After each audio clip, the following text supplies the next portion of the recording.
The maintenance center gives the Marine Corps the most responsive capability to the fleet of anything that we have. It's also the center, the actual core of the regeneration and reconstitution requirements for the Marine Corps. That's how we get ready to fight after a major fight. Theory of constraints gave us an opportunity, a structure, if you will, to maximize the potential of the employees. We had the potential there all the time. We just perhaps didn't have the right structure to reach out and find it. Idea fundamental to theory of constraints is every organization is a system. And that as a system, there's going to be a weak link or a bottleneck. And theory of constraints walks you through the process of finding your constraint, getting the most out of it, subordinating everything else in your organization to that constraint, elevating that constraint, say getting more of whatever that bottleneck is, and then finally going back to square one and finding your new constraint. And it's a process of continuing improvement. Before we implemented the theory of constraints, we was behind schedule, and there was been a bigger and bigger backlog of what we were not producing. Yeah, prior to theory of constraints, we were probably missing our schedule 50% of the time, and going out and working on our customers' equipment and asking for plus-ups after we got started to work was a big problem. It was almost a normal way of doing business around here. One major example is on our MK-48 program, which is a power unit for the logistics vehicle system. It's a heavy hauler for the Marine Corps, and we were having problems meeting the customer's requirement for cost and schedule. We were actually only producing 5 MK-48s per month when we had a requirement to produce 10 per month. We had cost overruns on just about every vehicle we produced.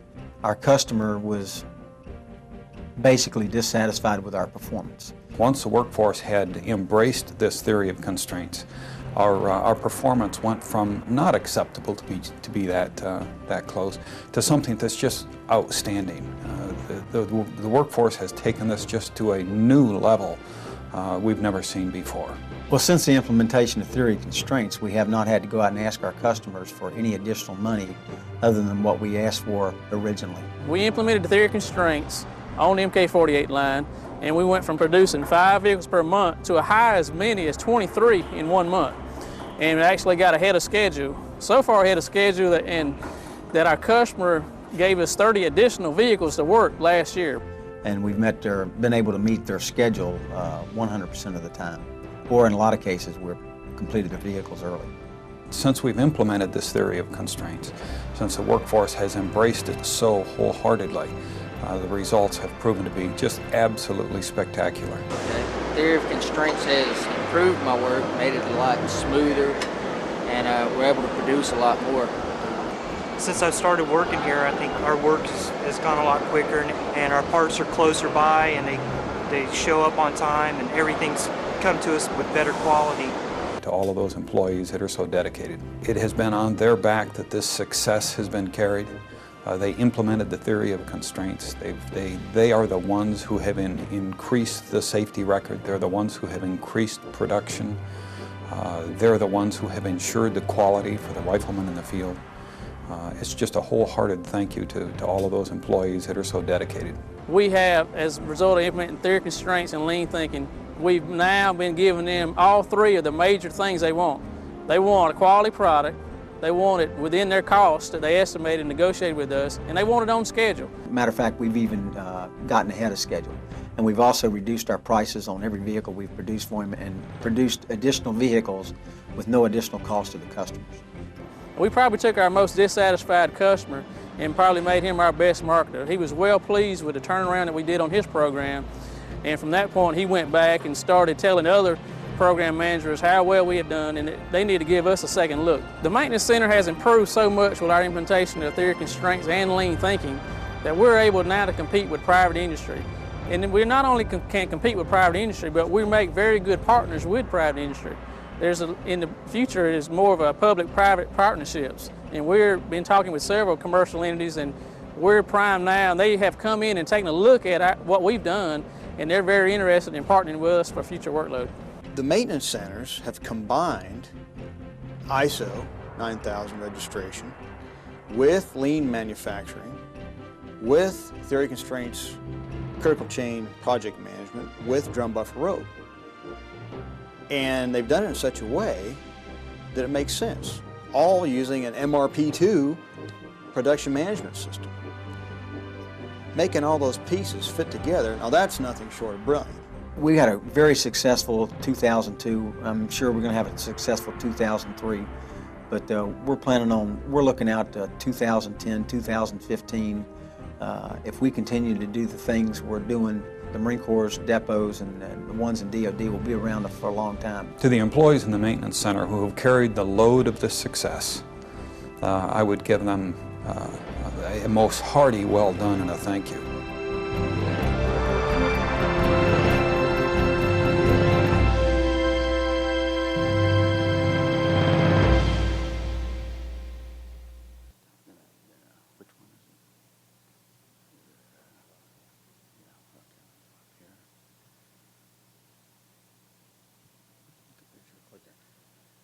Okay, before I turn it over to Colonel Gillan, I just want to share a couple of other data points with you. In the year 2005, the Department of Defense in the United States, and you need to understand, the annual Department of Defense budget is well in excess of $500 billion, so that's over $500 billion.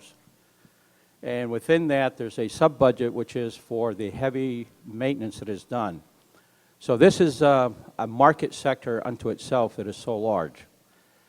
And in 2005, they awarded the first annual Robert Mason Award, which is awarded to the best depot within that market. And the Maintenance Center at Albany was the first recipient in 2005. Then again in 2007, they were again selected as the best depot in the Department of Defense.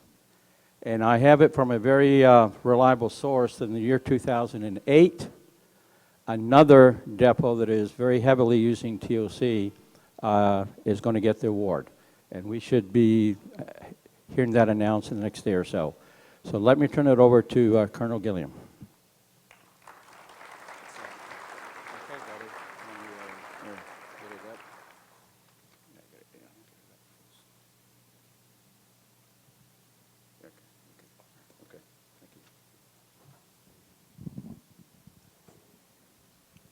Okay, good morning, everybody. What an awesome video. I'll tell you, I'm the luckiest man, the luckiest Marine in this great country of ours, and that's a fact. I have the distinct privilege, the distinct honor, in fact, to command the almost 1,800 Marines and civilian Marines at Maintenance Center Albany. And I was given that privilege a year and a half ago, in June of 2007. I'll tell you, I hit the ground there in Albany, Georgia, and I haven't slowed down since. It's an absolutely phenomenal place. I was going to say to work, but I'll tell you, it's not work. It's not work when you enjoy doing what you do. It's not work when it's so easy to be enthusiastic and motivated at what you do every day, because that enthusiasm, that motivation is contagious, and it's so easy to pick up from the very people that Mr. Burt Black represents. The 1,750 plus civilian Marines that are making it happen every single day at Maintenance Center Albany. Every single day, these headlines throughout the world and in our news media on what is going on in Iraq, Afghanistan, and other places of challenge throughout our world. It's a direct result of the people that Burt represents. That Marines, soldiers, sailors, airmen, Coast Guardsmen, and civilian Marines are coming home. And that's not an overstatement at all. That is a fact.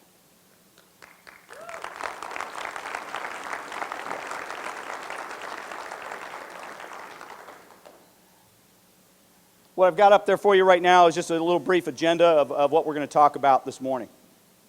Before I get to that point, however, I just need to clarify a couple points that were made a few moments ago.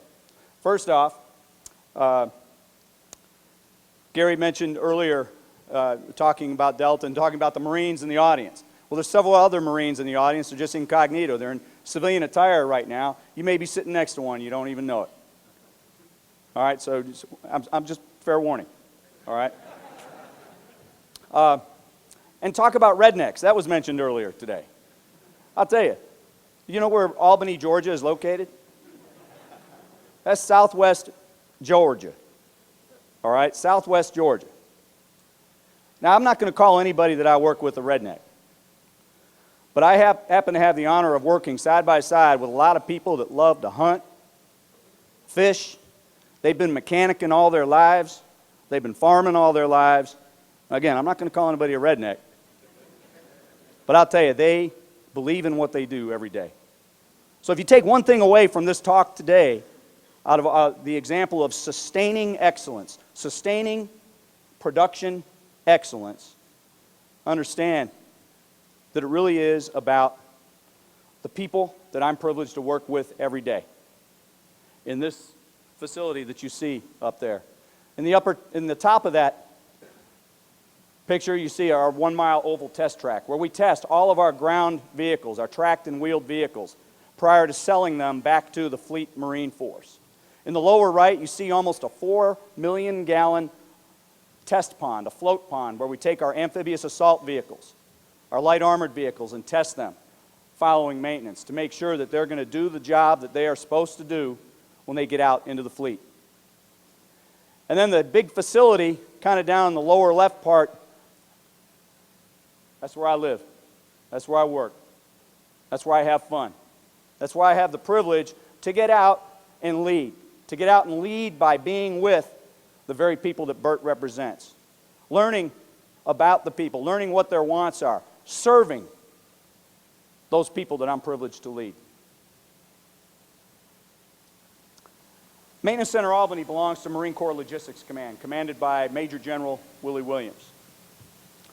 The 3 primary bullets that I'd like you to take away from this part here, just to give you a sense of what Marine Corps Logistics Command represents, are noted in red. The operational logistics solution provider for the Marine Corps. Everywhere there is a Marine today, there is some aspect of Marine Corps Logistics Command supporting that Marine, that chaplain, that doctor, that Navy corpsman. Everywhere there's a focus on that warfighter, that Marine that's currently driving those vehicles that our civilian Marines have their fingerprints on, their sweat, their handprints, and that's not lost on them, let me assure you.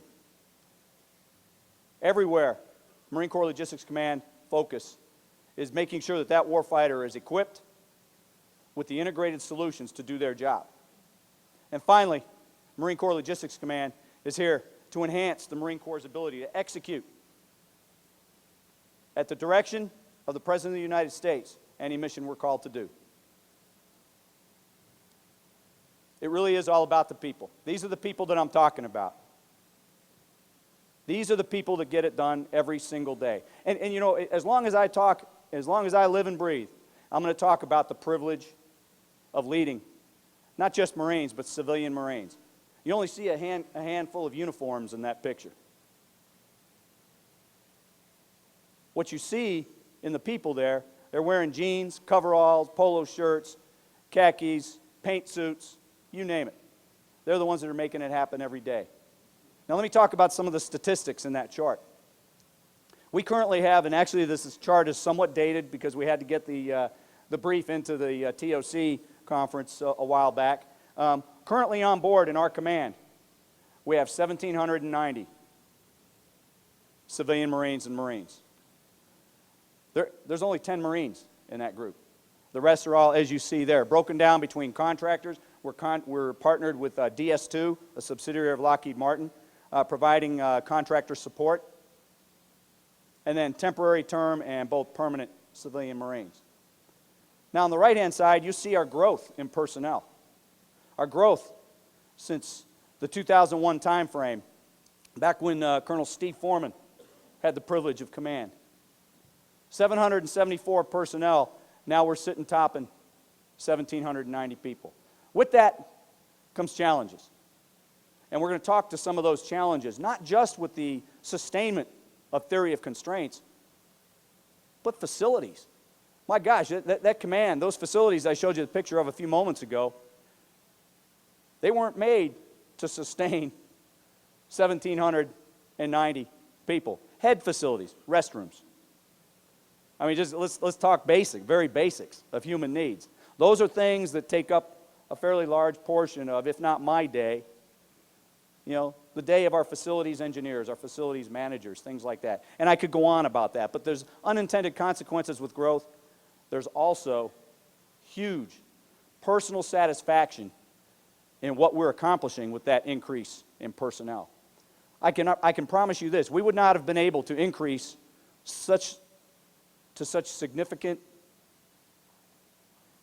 extent without a recognition in industry, a recognition in the Department of Defense that we, Maintenance Center Albany, was providing value to the warfighter, providing a product on time, within cost, and high quality. I can promise you that. A little background on our command. We're very versatile, and capable. 400 different lines of principal items that are overhauled at any given time in our command. We're not only serving the needs of the Marine Corps, we've got other non-traditional customers in terms of the National Guard Bureau, private industry. We're partnered with DRS Corporation to support the U.S. Air Force in their tonner baggage handler. The Federal Bureau of Investigation, the hostage rescue vehicles. That looks like a light armored vehicle in the lower left-hand corner of that picture. It's not your traditional light armored vehicle, I assure you. In the lower right, the U.S. Navy Seabees, our construction battalions. The Humvees that they use come to Maintenance Center Albany for overhaul. The Air Force, the Track 170 communication suite, both for the Marine Corps and the U.S. Air Force, as well as the Marine Corps equipment that you see pictured above, the MK-48 logistics vehicle system and the amphibious assault vehicle. The Foreign Military Assistance, the U.S. Army, Homeland Security, all non-traditional customers that we're not going out to market ourselves. They are coming to us. They are coming to us to ask us to get it done for them. All of that started to turn around for those people to come to us back when these three gentlemen that are seated right here were actually working and trying to make a difference and trying to recognize that there was a need for change to make things happen. With that, and no surprise really, the increase in revenue. Now the chart, again, somewhat dated, that $331 million for fiscal year 08. We actually topped out at $352 million at the end of the fiscal year. All right, a lot of result due to the war effort, a lot of result of these non-traditional customers, a lot of the result due directly to unanticipated, expedited requirements for the fleet. When a Marine Expeditionary Unit is floating and that Marine Expeditionary Force commander at Camp Lejeune or Camp Pendleton calls and puts his finger in my chest and says, I need 30 Humvees to be able to be overhauled, armored, and ready to be loaded on a ship in 2 weeks. That's a pretty simple equation. Colonel, Lieutenant General. I say, yes, sir, and we make it happen. That's a fact. But I'm going to turn this over to Lieutenant Colonel Don Humpert in just one moment. But let me tell you just one piece of information that I think is unique to Maintenance Center Albany. Colonel Steve Foreman spent his entire career in the Marine Corps, with the exception of his time at Marine Corps Logistics Command and Maintenance Center Albany, as an aircraft maintenance officer.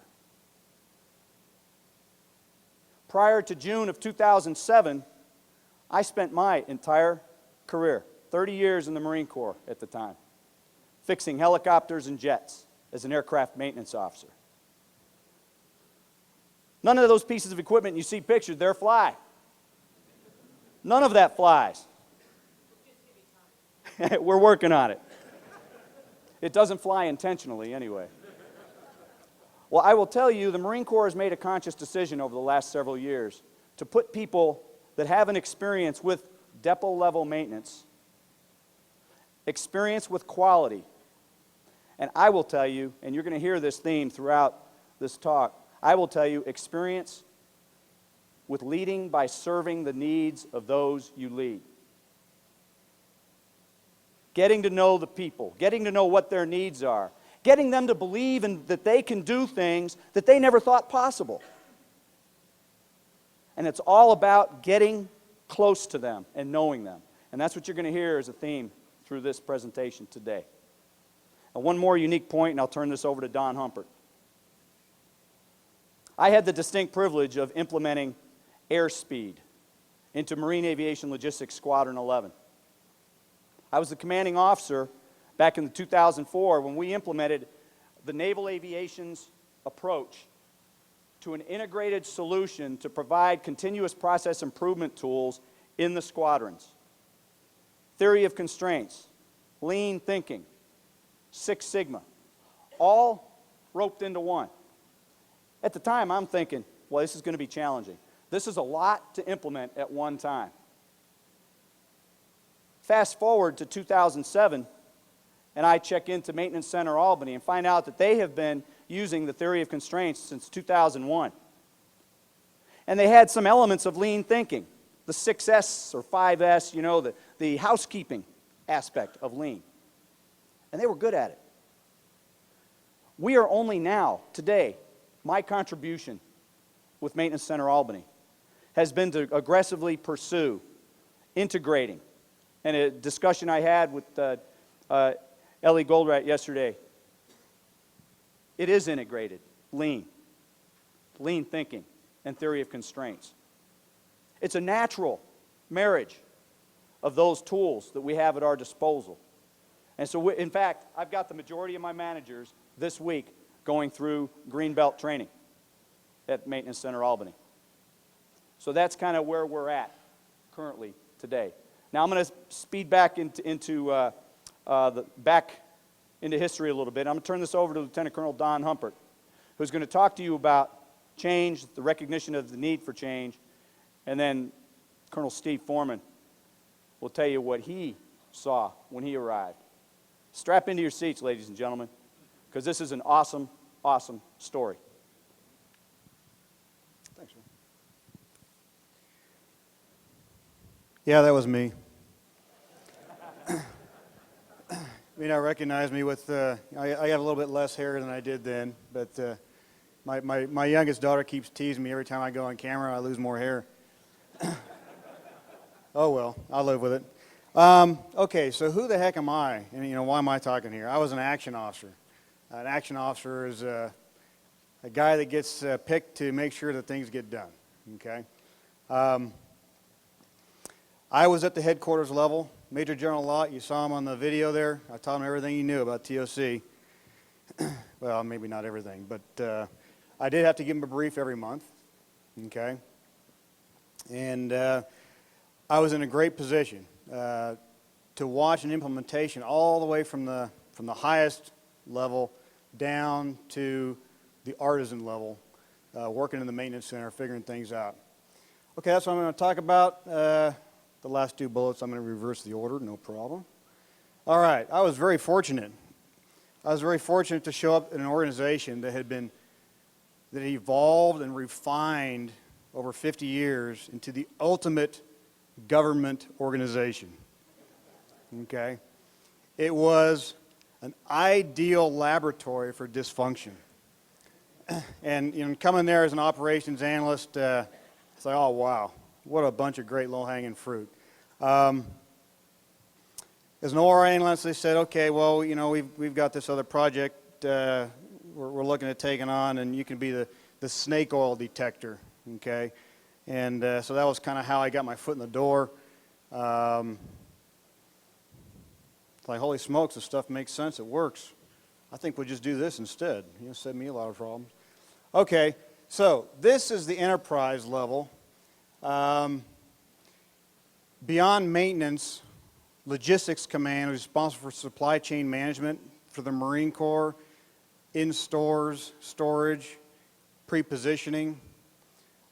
So it was a lot of activity in this enterprise.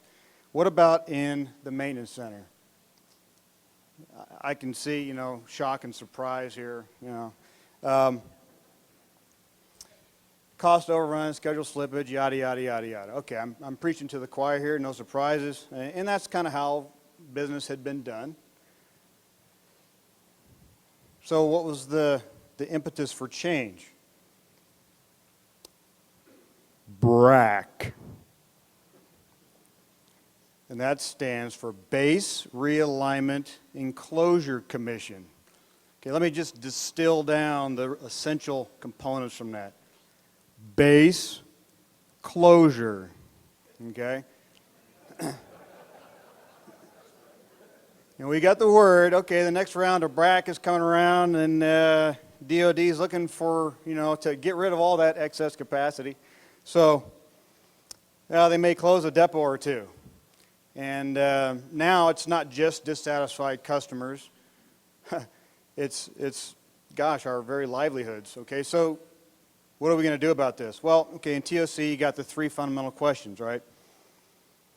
What to change to, how to cause the change. Well, we hadn't been exposed to TOC at that time yet, so we had our own questions. The first one was, what the heck are you guys doing down there? My gosh, this is not working, it's unsatisfactory. And then a statement of affirmation. For God's sakes, do something. Okay, great, what are we going to do? Okay, activate the business process improvement plan. What's that? Okay, let's see, check the suggestion box here. Damn it. Okay. You got to roll the plan B.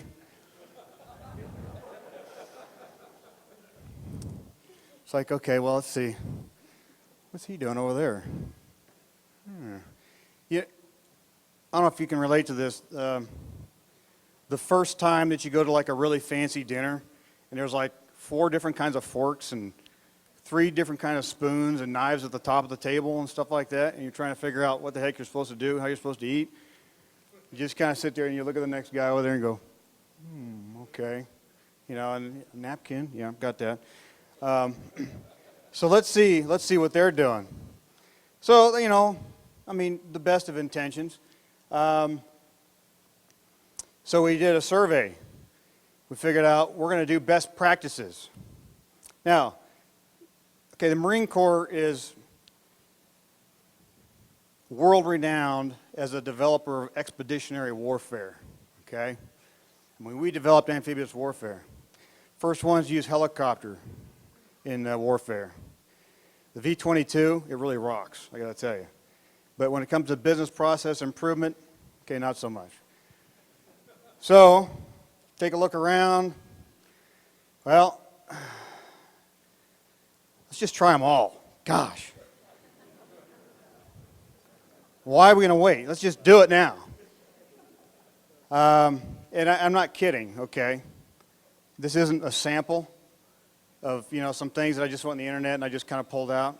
Okay, these are actually the 9 business improvement initiatives, okay, that we decided to implement, all in the same year.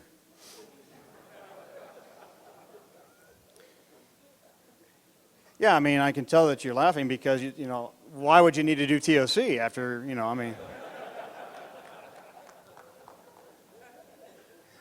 Yeah, believe it or not, it didn't fix anything.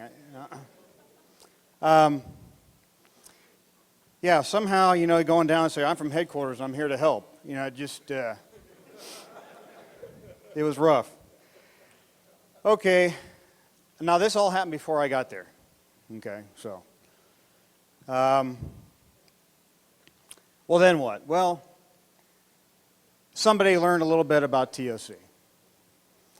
And the more we got to talking, the more the ideas percolated up top leadership and realized, oh, geez, wish we would have known this, a year ago. So, what was our strategy? Well, first of all, we clarified what to change. Now, the ultimate government organization, talk about stovepipes, talk about measurements, and talk about efficiencies. Oh my goodness. Okay, but we realized, especially with the maintenance center, it's got to be about scheduling. It's got to be about production. Okay, and what do we change to? Well, we figured out what the goal is. It's readiness. Readiness is what we produce. That's what we produced. Readiness per dollar per time. Okay, but readiness, that was the goal. How are we going to do that? Well, we've heard the discussion. Are you about project management or are you about production management? What are you? We had the same kind of brainstorming, trying to figure that out, and then use a little bit of logic and figure, you know, we got both. Every primary end item that comes into the maintenance center is really a project. But then all those parts that get taken off, get sent back to the back shops, that's production. So we figured out how to combine them. And I wish somebody had a book on it at the time, but it was a good experience in itself.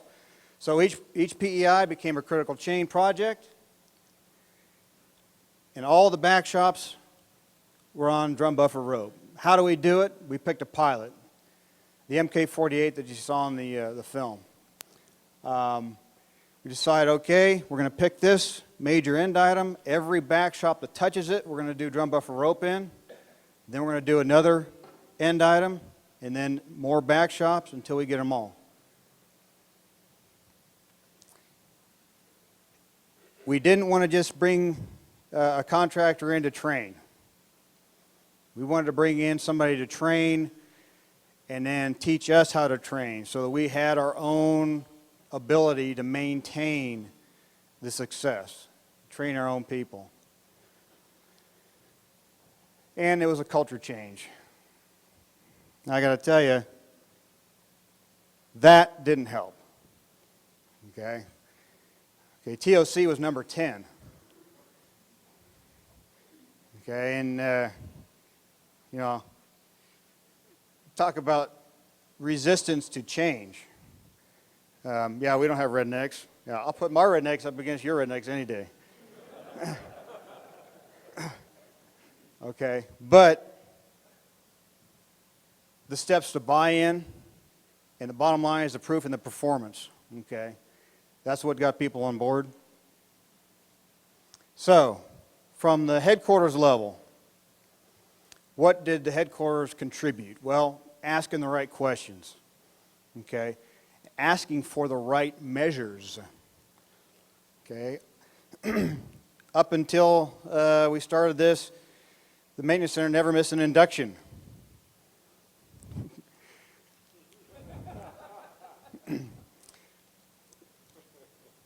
Up until we started this, and even throughout, I got to say, it's still a challenge within DoD. What's the prime measure of performance? Direct labor hours? I can make labor hours without producing any more trucks. I just work on Sunday. Okay, so asking the right questions. And then providing resources. I mean, it wasn't just, yeah, go ahead and give it a shot, try it, see what happens. It was true understanding in key positions in top management, truly understanding what the impact of this meant, and then providing funding and staff support, me, okay, and some others, okay, but saying, you know what, we're going to really track this. We're going to track this full time. I want monthly briefs. I want to know how we're doing. I want to get the word out. I want to participate in conferences, et cetera, et cetera, et cetera, okay. Truly understanding what it's about. Now, you can go into this thinking that this is a process improvement initiative. I call it leadership. Okay, it's leadership is that's what it's about. Leadership from the top, but more importantly, right down where the rubber met the road in the maintenance center. With that, I'm going to introduce you to the leader that made it happen then. Steve?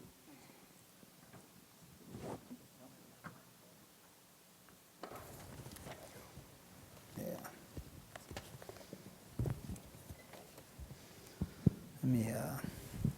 this thing on? Okay. Everybody can hear? Easiest job I've ever had in my life. Seriously, it really was. Mr. Goldratt, you got some great tools out there with theory constraints. I totally embraced them. I went through the training prior to going down to the maintenance center.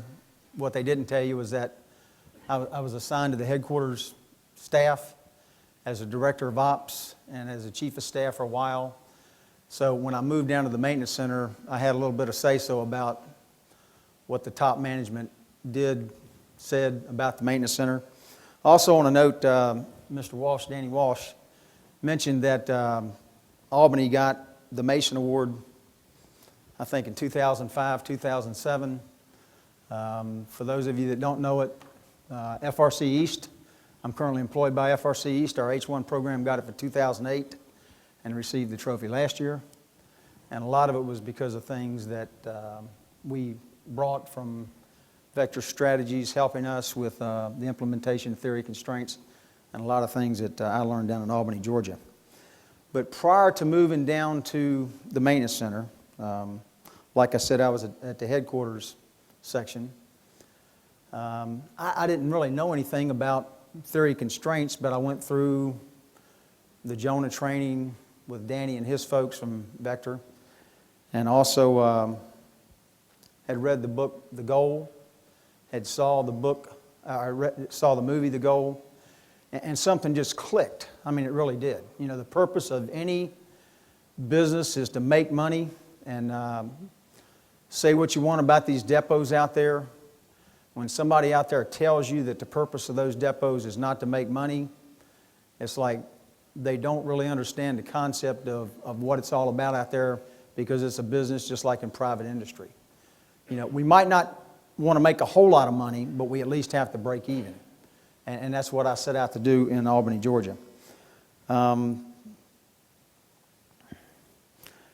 got a few notes. I can't believe my name is being mentioned with transformational leadership.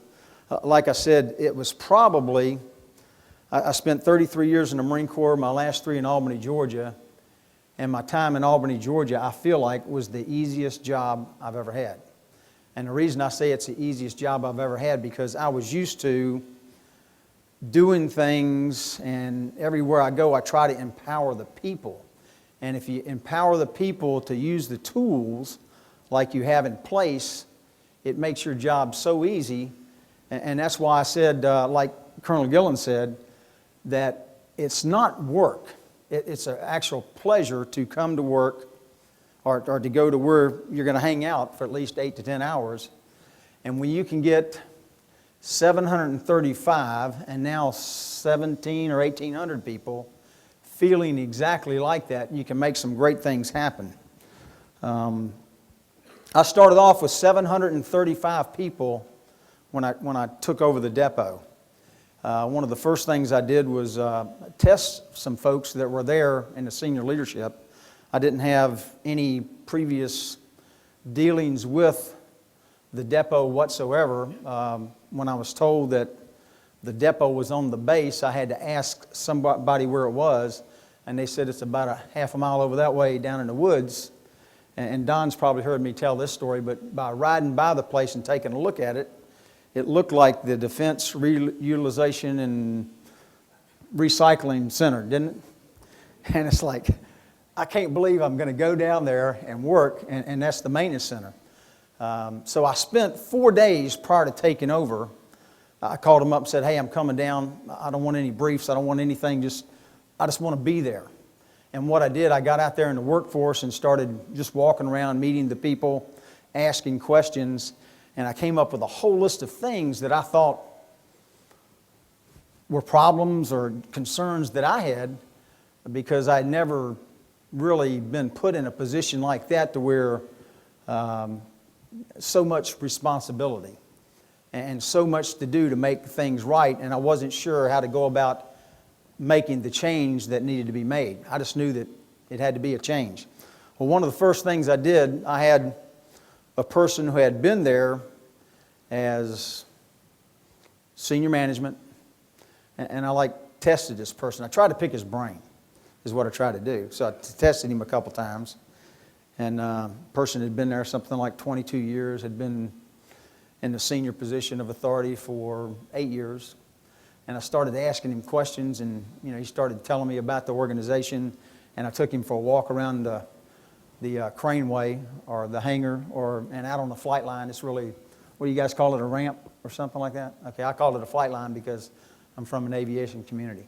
And I found out this guy didn't know any more about Maintenance Center Albany and what was going on out there in the workforce than I did. So I called the general up and says, hey, General, I says, I'm moving this guy.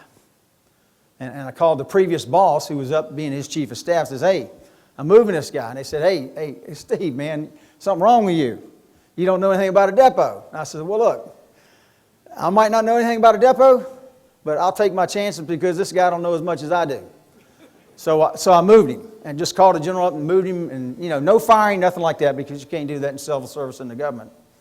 But it sent a big rumblings throughout the workforce there. It really sent a shockwave through. And I already knew that I needed somebody that, because I'd only planned on being there for 2 years before I moved on, retired or something like that. So I had to hire somebody that was going to take this place to new levels, and I wasn't sure exactly who that person was going to be. To make a long story short, I picked a guy out of the financial section. His name's Trent Blaylock. He's probably one of the finest gentlemen I've ever met in my life. And I spent almost 2 years making this guy a Marine, although he had never served a day in the armed forces, and he's still there today doing great things. My primary job when I got to take over as the commanding officer was basically empowering the people. Let me see if I can, okay. This was me right here, right there, organization head. I flipped the organization chart totally upside down. Didn't tell anybody I was doing it, really to myself. I didn't know I was doing it. It's just I know that I'd been in organizations before that if you empower the people and you have the tools in place to fix processes and you open up the communication, truly empower your people to speak up, you can make some great things happen. And that's exactly what we did. Convinced the management right off the bat that if the artisans, mechanics, anybody else out there was complaining about anything, that it's our fault. Because our job is to provide those folks the resources, parts, materials, manpower, whatever you need to do your job. And that if they were complaining, it's our job to make sure that they got what they needed. Supervisors. I had a department head that had gone for, I think, a total of 14 months without even talking to at least some of his supervisors out there. They made him go through different layers of chain of command, or whatever you want to call it, secretaries, to get an answer back to him. And so if any of you ever heard of Dale Carnegie in his book, How to Win Friends and Influence People, I introduced some of our folks to that and says, hey, from now on we're going to do things a little bit different around here. We're going to subordinate everything down to the folks out there on the shop floor. But anyway, I just flipped the organizational chart upside down. Our customers, first and foremost. But right after our customers came the people.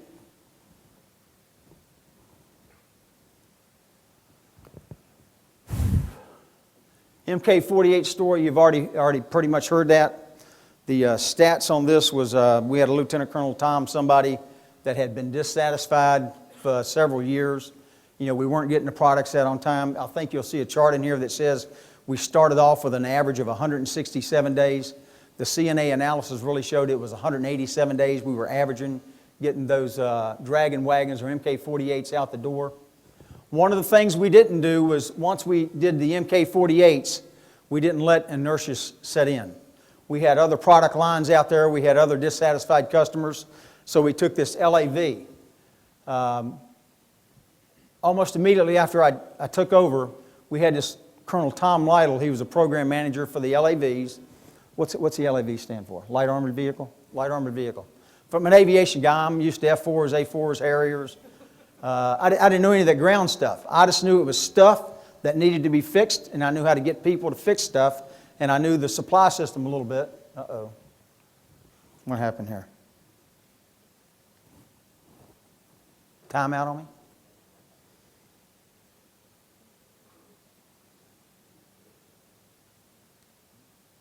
Where's Danny? Everybody's got a copy of this brief, right?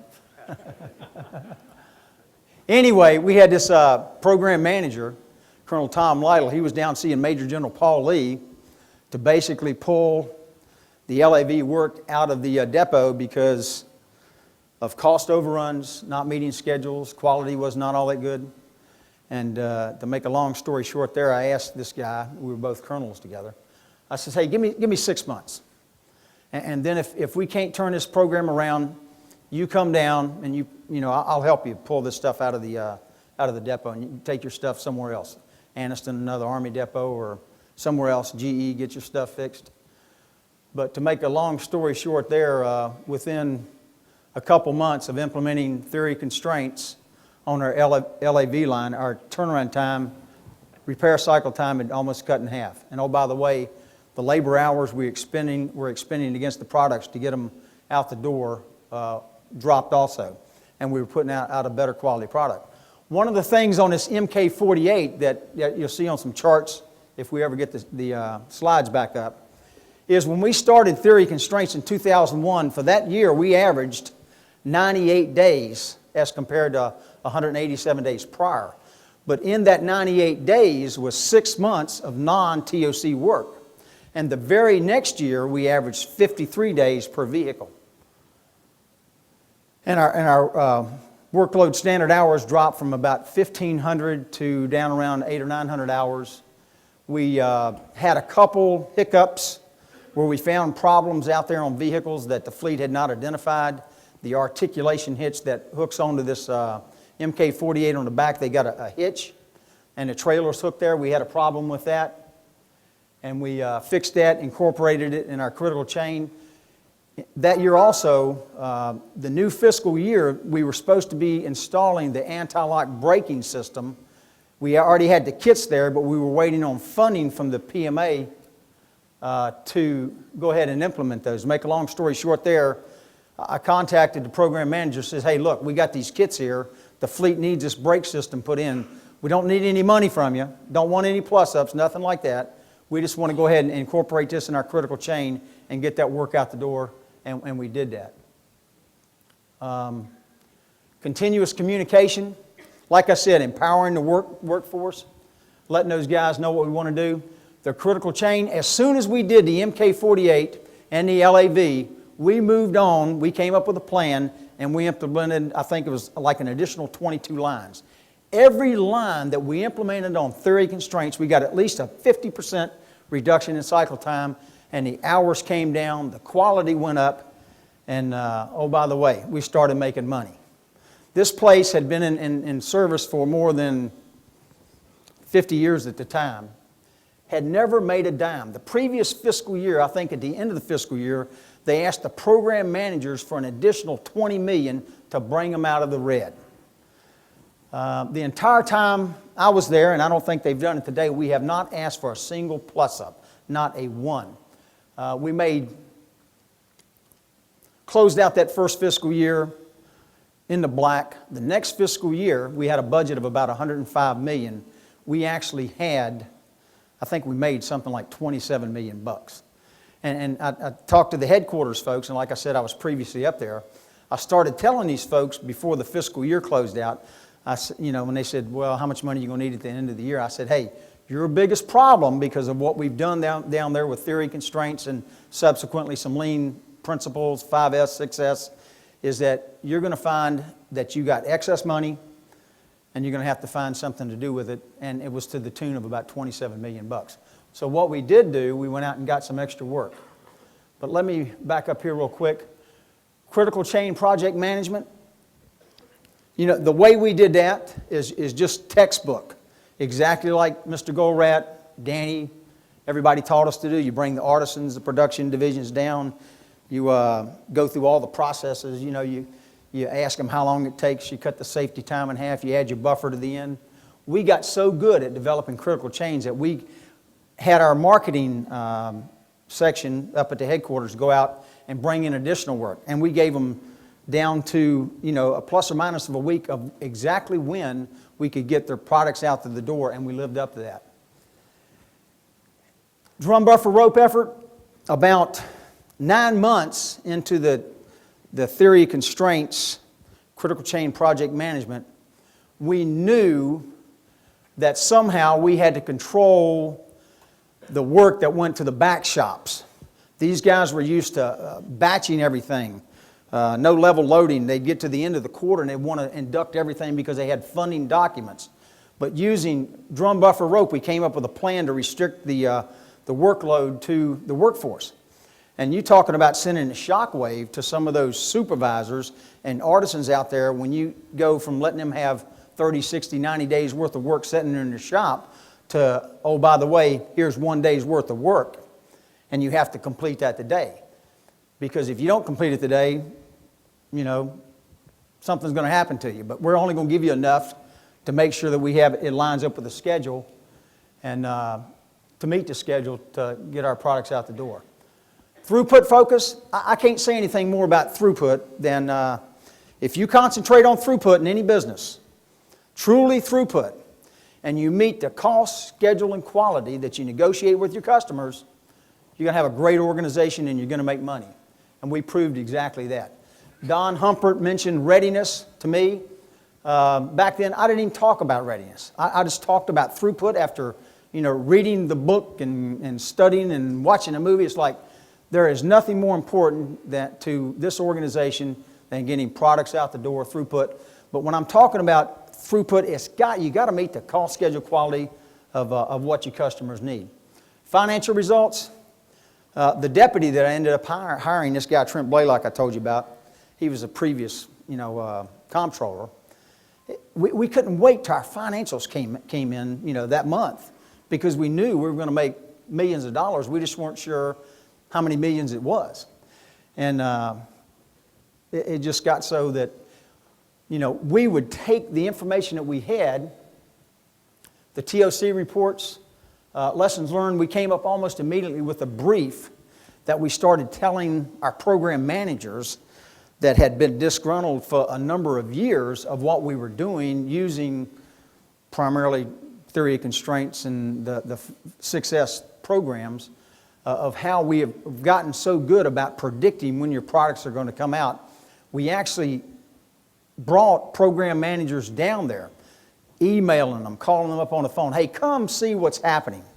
A lot of times before, those guys would have to schedule an appointment three or 4 weeks in advance to just get in there to take a tour of their facility to see how their parts were being fixed. We changed all that. We made it an open door policy.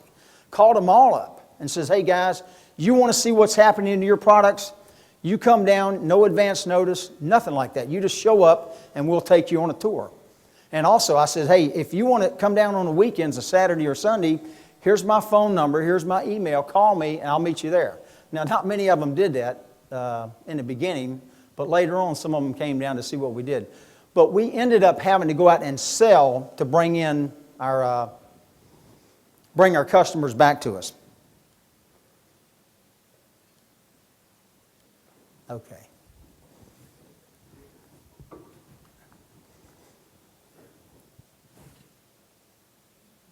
Nope.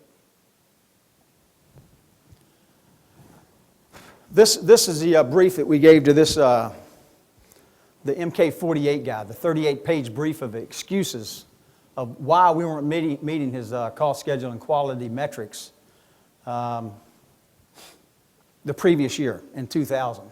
He came back down in 2001. I think we gave him a one-page brief with some of the high-level metrics on how many items we had, how many vehicles we'd gotten out the door. Yeah, here's the 98 I talked about. That included 6 months of non-TOC time. When we went to theory constraints, the first full year right there, you can see 53 days for that MK48. Over here is where I was talking about these outliers right here, is where we added in the articulation hitch and the ABS brake system, and basically did all that for free. And once we got that fixed, it evened out too. You can see the days there. Costs came down, one of the lowest labor rates in all of DOD.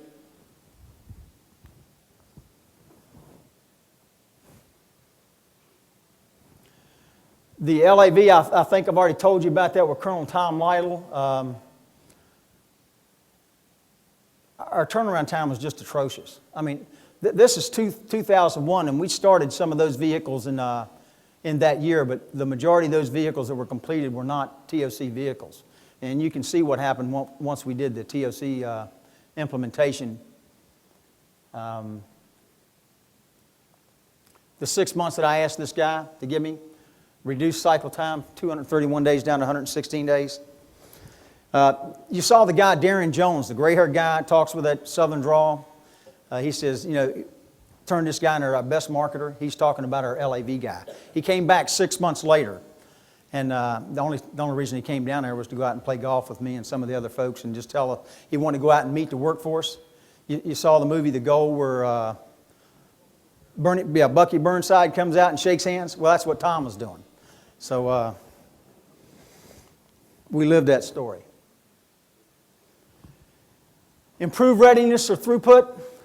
The first full fiscal year, we got down to the August-September time frame. And what we had done, we had become so proficient, so productive, that we were about to work ourselves out of work. Had plenty of money left over, but the ramp out there, the back shops, the people were asking me, hey, where's all the work? Where's all the work? It was gone. We were getting it back out to the fleet. And the fleet was happy. But the thing was, I knew we had to do something drastic because, and I realized this up front, and I knew it before because read the book and saw the movie, we had a marketing constraint, and we really did. So I went out to, at the time, Brigadier General Cramlett. He's now a 3-star up at Commandant's Chief of Staff, I think, right? Okay. And I says, hey, sir, you know, we need more work, and here's why we need more work. We're down to about 1 month carryover in this depot, and here we are coming up the end of the fiscal year. I need something to keep my folks busy. We had a sister depot on the West Coast who weren't quite as successful as we were in implementing theory constraints. To make a long story short, we ended up adding 30 MK48s, the 10 trailers, MK15 trailers. This added 4 LAV 25s and 2 proof of principle vehicles. This is where we were waiting on almost $500,000 of funding from the program manager to implement this proof of principle on these LAVs. We said, hey, look, we don't need any money, just send us the vehicles, we want to go ahead and do it, and we did that. MK added 4 MK17 trailers, completed 17 C tractors. And this is where we got so good by doing the critical chain and projecting when our products would get out the door that our marketing office up the street, we took on, I think to start with, 3 vehicles. The first one came out a week early. The second one, they came in for a ceremony to tell us how good we did. And we already had the second vehicle sitting there, and I think we were like a month early. And these guys were so used to waiting on excuses from somebody else that they just couldn't believe it, that they added more workload to our schedule. The Hemmets is something else. We went out and grabbed workload from somebody else. The Humvees the same way. You know, when you talk about ahead of or on schedule for all TOC production lines, after our first 2, the MK48 and the LAV, we immediately came up with a plan and added, I think it was another 22 lines. Every one of those lines had the same metrics. And then subsequently, I think now we have over 37, 38 lines on theory constraints. Reduced repair cycle times by 50%. Reduce the WIP, quantity of assets in the and the maintenance center by 50%. All good metrics.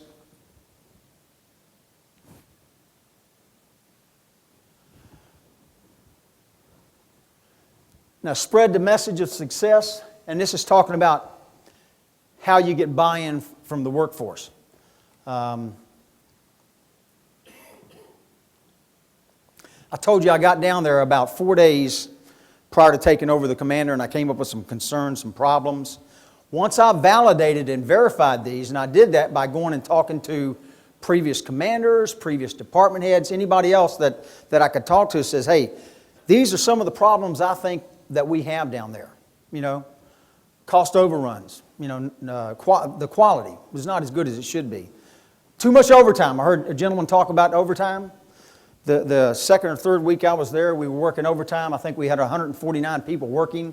We were on the alternate work schedule where they worked Monday through Thursday one week, and then the next week they worked Monday through Friday, but they got off an hour early. But they had used that extra work day on that one Friday to work overtime on a Friday and a Saturday.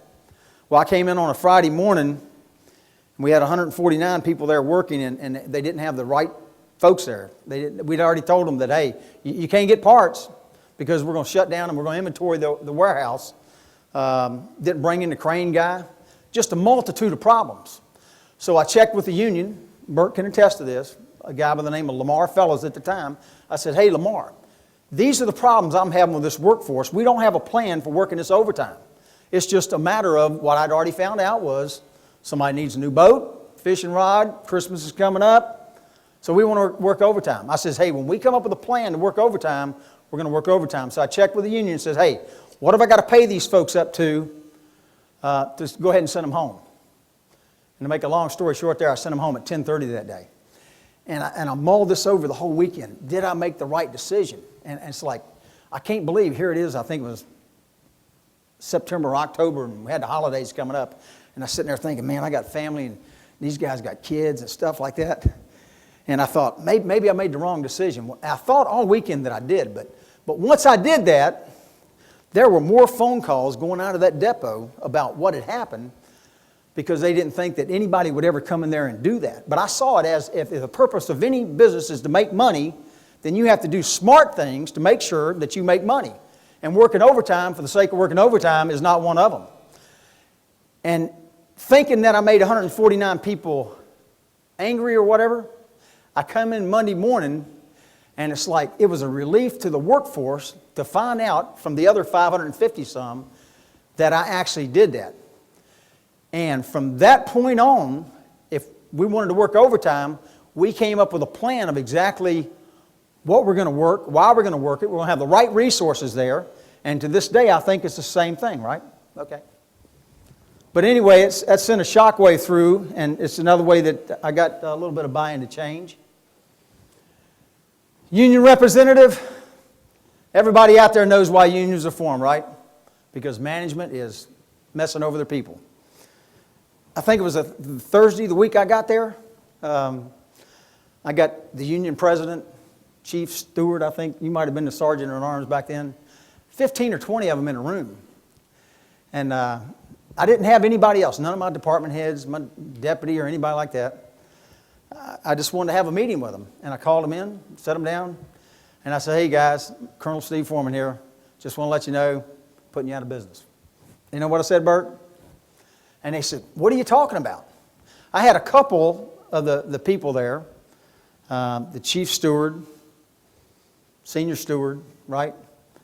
That Jimmy Hoffa had nothing over on these folks because all they wanted to do was fight. But I already had an in with the president. This guy by the name of Larry Dowd, he died a couple years ago of lung cancer. But anyway, me and this guy sat down and we discussed things. And I says, hey, Larry, I can promise you from this day forward, we're not going to mess over our people. Matter of fact, it's just the opposite. I came and let the union folks attend the meetings. We went out, myself and Larry, we went out to the base who had the third-party grievances. We brought 3 of them back. I think that's what we're out there, that had been lingering for years. We solved those. And for the next 18 months, 0 grievances. If there was a grievance that was filed, it's because we told them to file a grievance just so we would have paperwork with the labor relations and we pretty much knew what the outcome was going to be of stuff like that. But anyway, we partnered with the union to make the organization work, and it's continued on today. That's one of the reasons that Burt Black is here to attest to that, being the great American that he is. Where it talks about incorporated TOC methodology, everybody talks about policy constraints and stuff like that. When you're the commander of a depot and somebody says, well, our policies won't let us do this, well, guess what? As a commander, you can sign off and you can fix policies, and we did a lot of that stuff back then. But that took care of the policy constraints.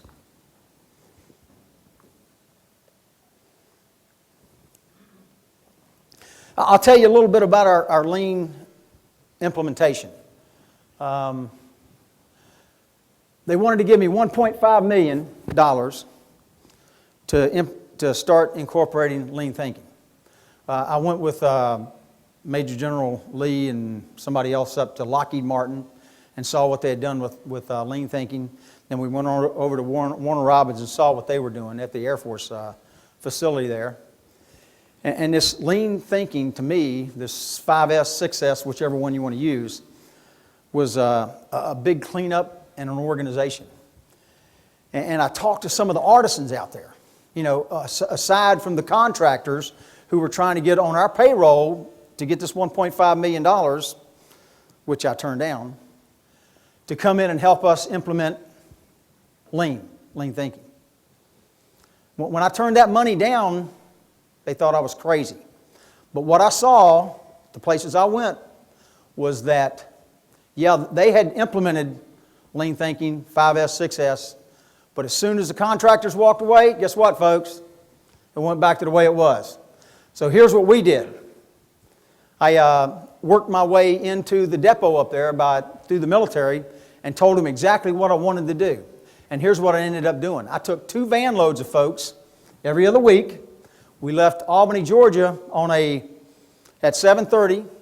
It was about an hour and a half ride up there. I would get the contractors, the military, to show us what they've done with lean thinking, 5S, 6S.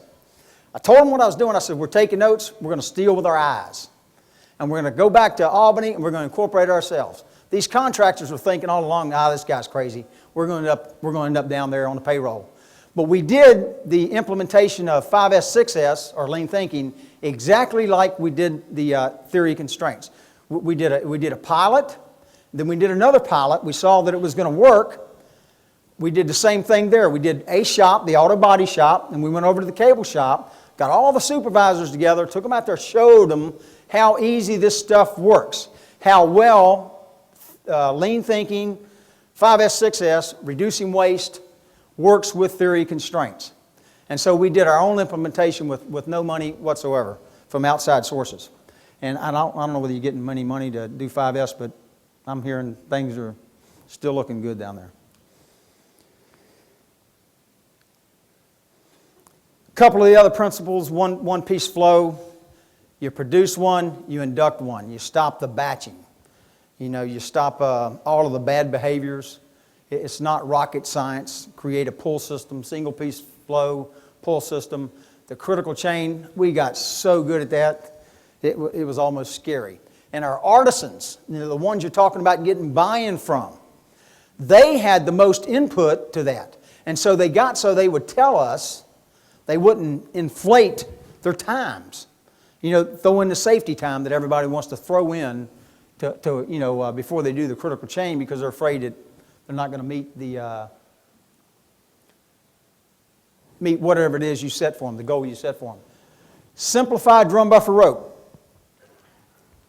I talked a little bit ago about restricting the workload to the back shops and make sure that they married up to the critical chain project need date or whenever we need those parts back.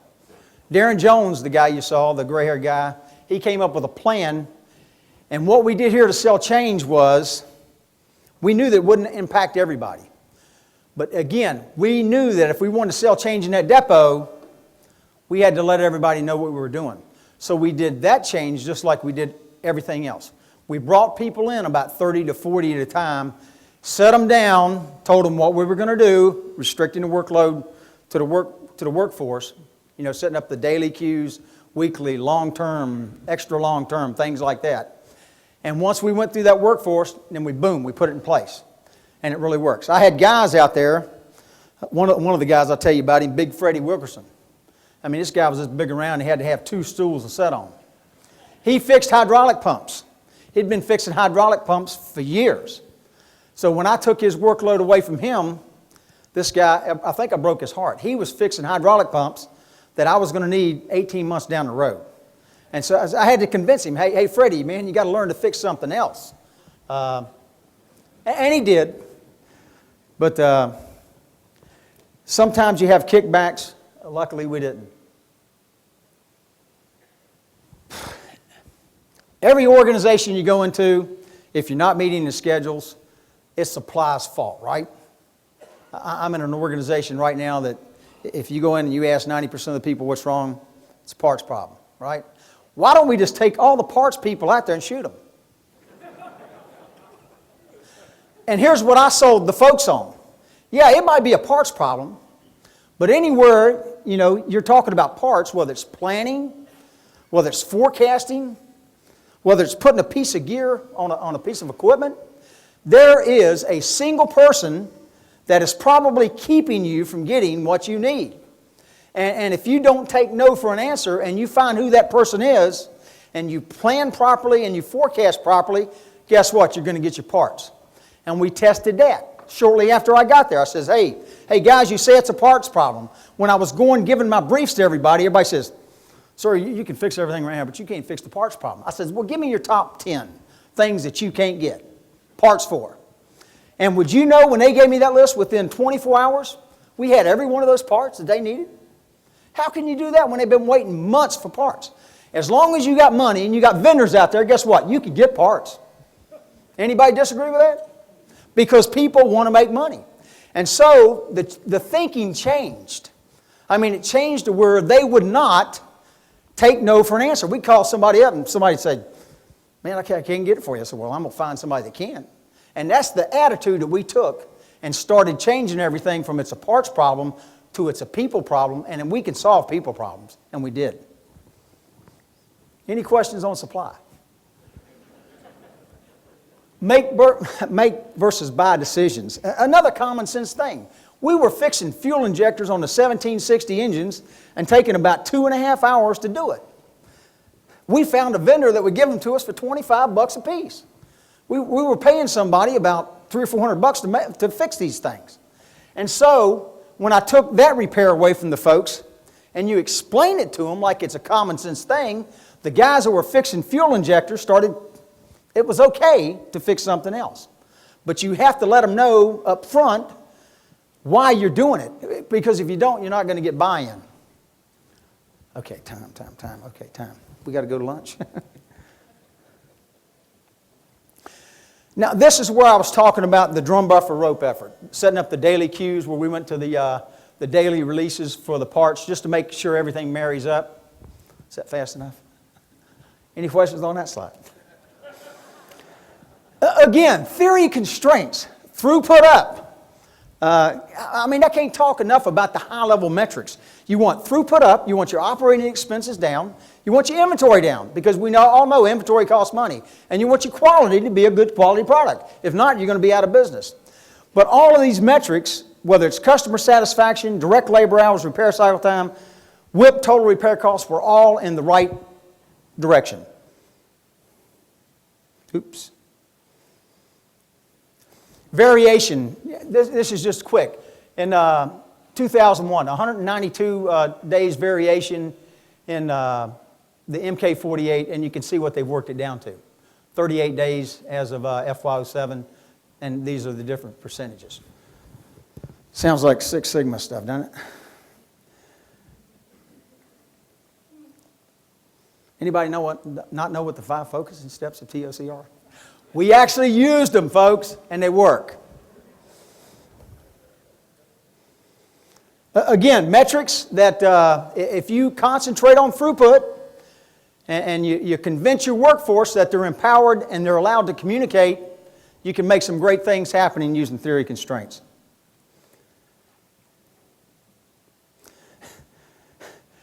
We had meetings, financial meetings, one right after another, about 3 days a week, trying to decide how we're going to get the money to fund the rest of these lines. We stopped that almost immediately. All our meetings became production-oriented.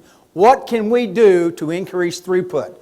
Where do we need help from? Where do we need parts from? So all of our meetings became, instead of financially driven, were production driven. And again, the reports, the scheduling, using critical chain project management, drum buffer rope, they all work. I can't say enough about communication and some of the bad behaviors like batching. The buffers, whether it's a physical buffer or a time buffer, you need to incorporate those in there. I'm sure you folks know as much as I do about that. Challenge, when to say no, you don't say no. If you get no, you go somewhere else. Training and education. The workforce, like I was telling you about our drum buffer rope effort, we included everybody. And we did the same thing for 5S and theory of constraints training. Any questions real quick? Let me turn it over to Dan Gillan. Thanks. Need this? I'm good. Okay, everybody. It's all about passion. And I think you saw that in Steve Foreman's presentation. Passion about doing the right thing, making the right choices. Keeping it simple is really what it was all about then. So now here we are today. How have we managed to sustain it? How have we managed to keep this going? And how are we going to manage to keep it going into the future? That's what's critical. It's great if you get a good idea implemented, but if it leaves when that person leaves, it's just another bright idea. Gone to history. So what we've done is we continue a very disciplined process of reviewing our organization to make sure our organizational construct is relevant to our production effort, our operational effort. We've continued a very aggressive, dynamic approach at team building, conducting off-sites, professional development of our workforce, strategic planning.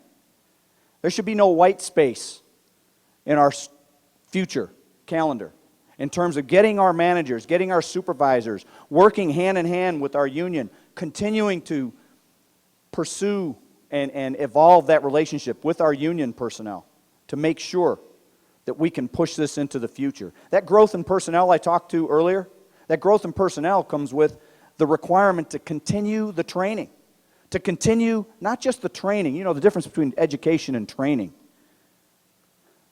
to continue the education of understanding the underlying foundations of production,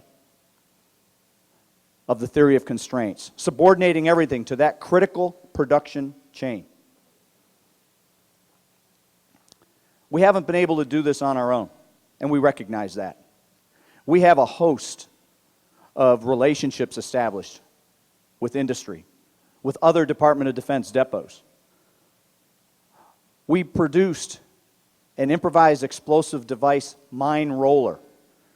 This contraption that goes out in front of a truck, out on the roads of Iraq, and will detonate those roadside bombs so that those bombs do not detonate underneath the vehicle.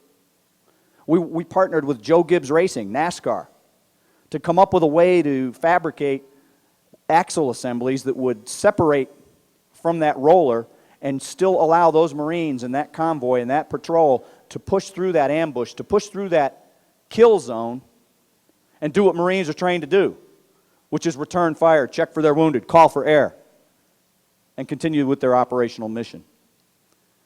We've partnered with Delta Airlines. We've got, in fact, this is a good illustration of how things come full circle. Back shortly after we had implemented the theory of constraints, as the story that was relayed earlier, Gary explained to us the need to bring in theory of constraints. And they actually talked with us. And they've actually referenced us, Delta referenced us, that is, in the article, Turbo TOC, where they talked about that relationship with Maintenance Center Albany and the lessons learned and what they had to do to implement based on the 7 principles that you see noted there. So what are we doing today? Today, I will tell you that we are partnered with Delta Airlines. Delta is our mentor for the Voluntary Protection Program, where we're pursuing certification in the Voluntary Protection Program, VPP, that addresses risk management, safety, employee health in the command. They are our mentor, so that relationship continues to this day.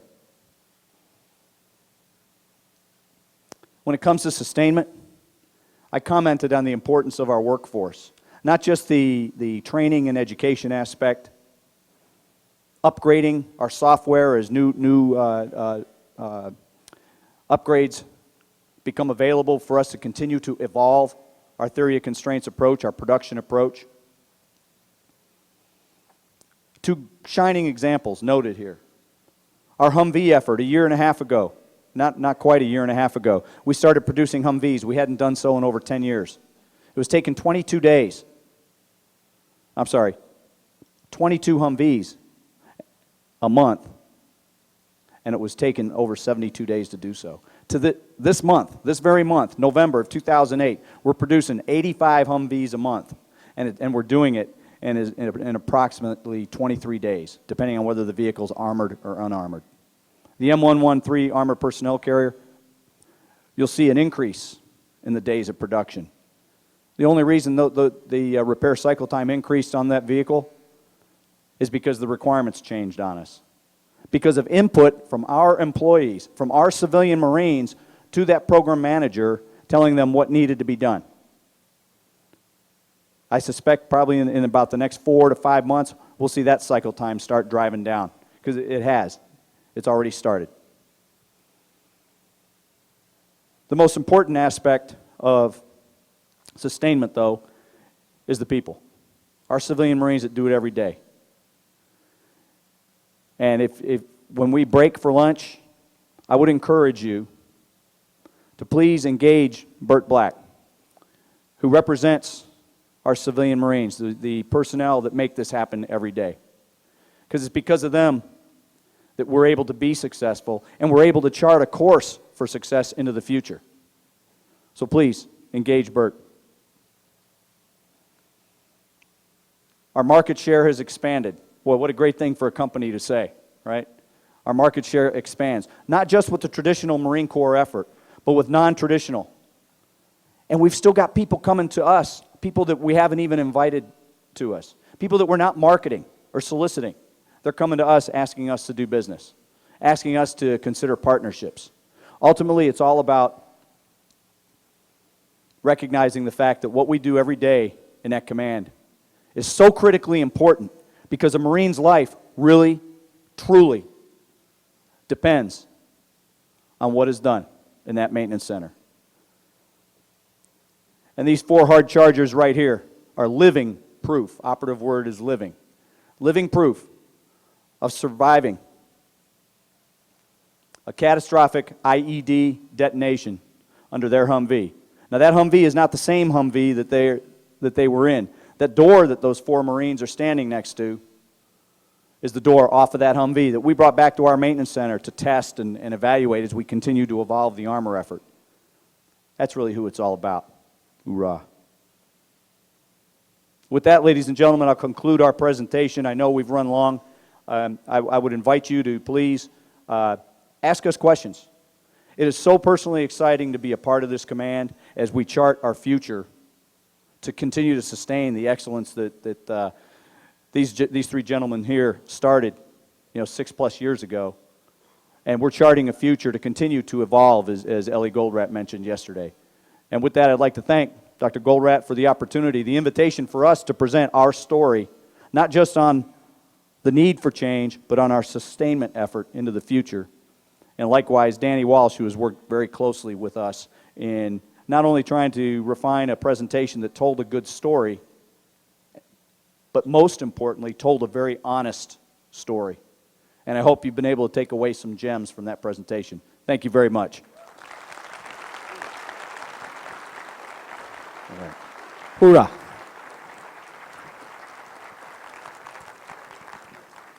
Well, I got goose pimples. Anybody else in here got goose pimples?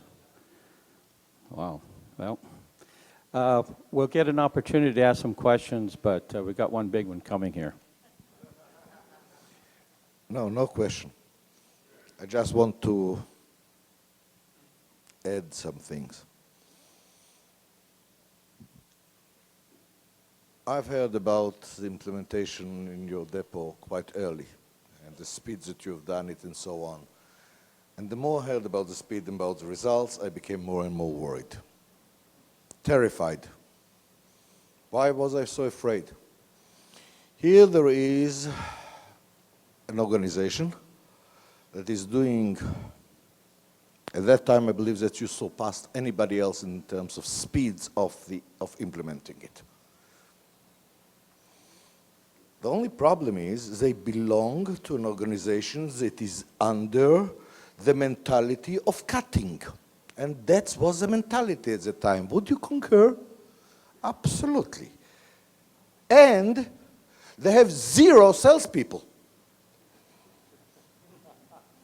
I was so terrified because what I have seen in front of my eyes is how the mandates come from the top and telling you to lay off another 200 people.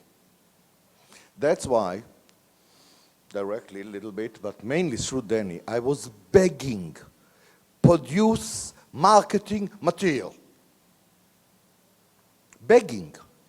And I said, the best marketing material is simply describe what you've done, nothing more. Be very honest of where you were, and be very honest and show what you've done. That's all. That's the best marketing material. But provide it in such a way that it can go around. Do you understand how happy I am now that not only that nobody was punished for doing the right things, which is usually the case, you have grown beautifully. But you've proven something else, something that nobody have believed in, definitely not me. Have you noticed who is their clients? It's not anymore the Marines. And yes, at the first amount of work that they got, is they stole it from their depot sister inside the Marine. Am I right? Yep. But that's limited. Definitely not enough to support the fantastic improvements that they've done. Fellas, I can understand they are getting more work from private sector. I can understand even to get work from the Air Force. But they've done the real impossible. They have got work from the Navy.